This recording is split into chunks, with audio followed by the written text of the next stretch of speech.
What if everything that affects your health was a lie? Let's do this.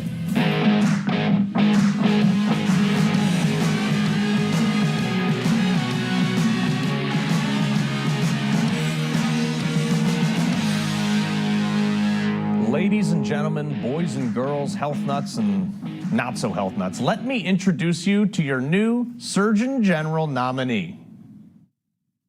So more than a health epidemic, which is what we have in this country, I mean, health is getting destroyed in the United States, which we don't really talk about because it's not profitable to heal in this country. It's profitable to keep people sick and then drug them,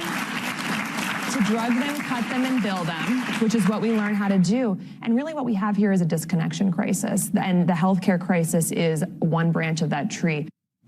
Finally, someone who wants to address the actual problem rather than give you a pill to address the symptoms of the problem. Folks, there are so many things I have wanted to say for so long in this. You know I'm a health nut, all right? I love this stuff. But for too long, we have had food companies in bed with the regulators and those who make the recommendations of what we should eat. This is how we got the food pyramid, which is a total joke, by the way. This is how we got seed oils in our food. This is why we have chronic diabetes in our society, where 40% of the country is fat, and through some other cockamamie social campaign, fit people were told that they can't call fat people unhealthy anymore.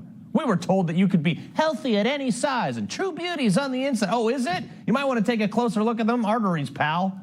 Because that body positivity plus size acceptance is exactly why heart disease kills 700,000 people a year. In part because 60 years ago, the sugar industry paid off scientists to blame saturated fats and cholesterol instead of actual sugar. And that's all according to a documented review published in JAMA International Medicine.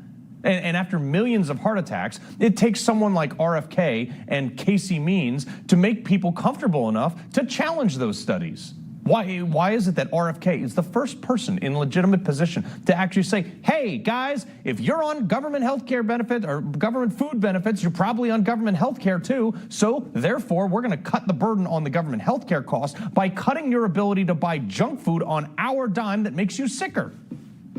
That seems super logical to me, right? Well, not if you're a purple-haired liberal.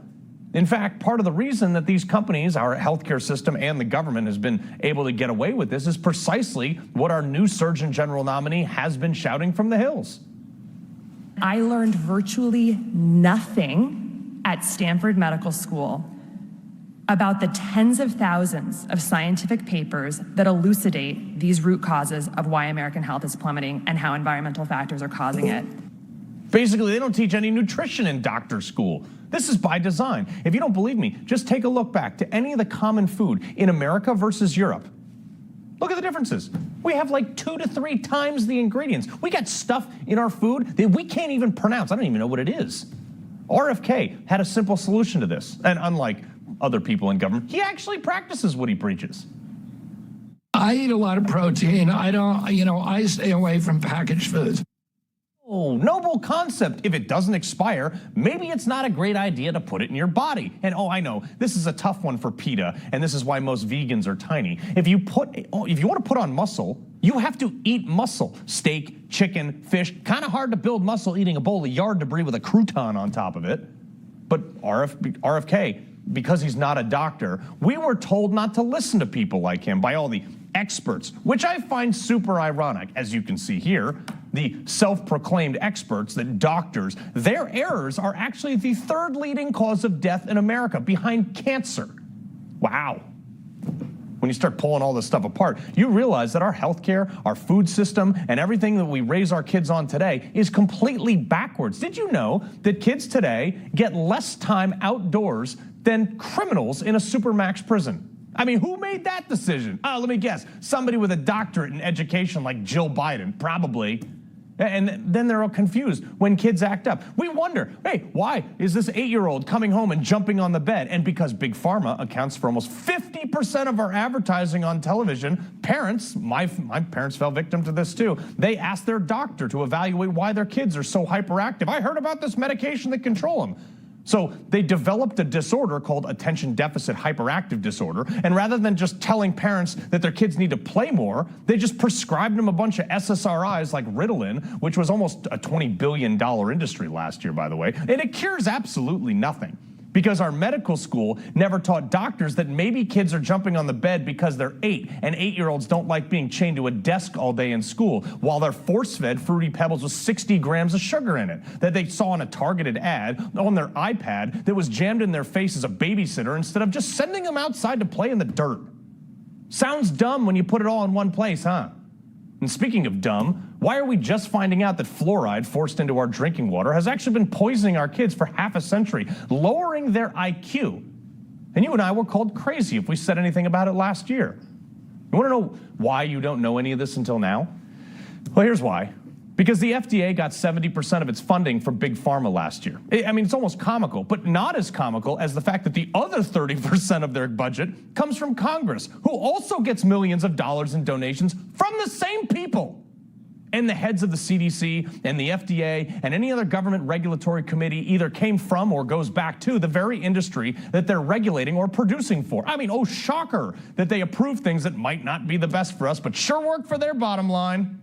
Like statin drugs that are a $17 billion industry to lower cholesterol, without telling you prior to prescribing that for you that, hey, your brain is comprised almost entirely of cholesterol, of which your liver produces it also if you don't have enough of it. Can't be that bad for you. In fact, Pfizer has been in business since 1849, raking in, when adjusted for inflation, about $5 trillion. Want to know how many diseases they've cured? Anyone? None. They've contributed to vaccines for smallpox and polio, but only because massive government programs incentivized it, but it's still not cured. They claim to have invented antibiotics, but those were actually invented by Alex Fleming, who discovered penicillin in 1928. Pfizer just mass-produced it. That's why he got the Nobel Prize for it and not them. Oh, Carl, you sound angry. You bet I am. You've been poisoning everybody. Like companies, government, doctors have been lying to us for half a century and getting filthy rich in the pastime of it. You know, 40 new people became billionaires in the pharmaceutical industry because of COVID. They're all in bed with each other. Food makes us sicker, water makes us dumb, society makes it acceptable to be fat, and the medical institutions, instead of telling you that you got to make lifestyle changes, give you a pill to treat all the symptoms of your problems, but not the actual problem, because it doesn't pay to cure you. It pays to make you feel better while you stay sick. And for the first time in my life, I'm excited that someone is going to break that cycle.